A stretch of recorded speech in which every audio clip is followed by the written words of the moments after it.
Deep inside a Soviet early warning bunker, an alarm shatters the silence. At first it's just noise, then the screen updates. A missile launch has been detected. Seconds later, another. 5 in total, all of them heading towards the Soviet Union. According to the system, a nuclear attack is already underway. Protocol was clear. Report it immediately and prepare for retaliation. Within minutes, the decision could trigger a full nuclear response. But the officer on duty doesn't move. He keeps looking at the screen because something about it doesn't feel right. The early 1980s were one of the most dangerous moments of the Cold War. Tension between the United States and the Soviet Union had reached a breaking point. Just weeks earlier, Korean Airlines Flight 007 had been shot down by Soviet forces, 269 people killed.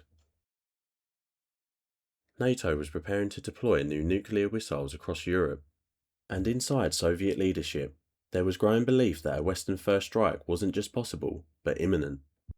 Hidden behind it all was a new system, a network of satellites built to detect American missile launches in real time.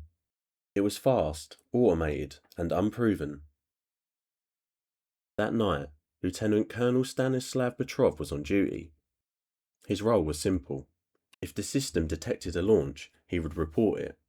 Then the chain of command would take over, and from there, events would move too fast to stop. Then the alarm sounded. 1 missile launch detected from the United States. Seconds later, another. 5 in total. The system marked it as confirmed. This wasn't a warning. It was telling him, this is happening.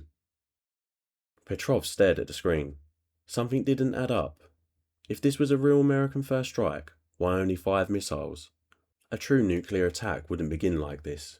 It would begin with hundreds. He checked the system again. It didn't hesitate. It didn't doubt. It was certain. Protocol demanded he report it immediately. If he did, the Soviet Union would respond with full retaliation.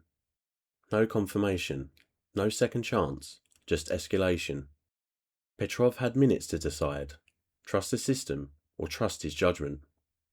He reported it as a false alarm, and then he waited. Minutes passed. No missiles arrived. No explosions followed. No war began. The system had been wrong.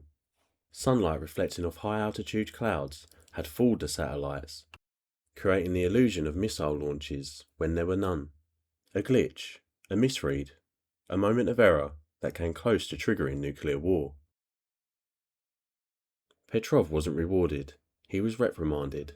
His report hadn't followed protocol precisely. The incident was classified. For years, what happened in that room remained unknown to the outside world. But the reality is clear.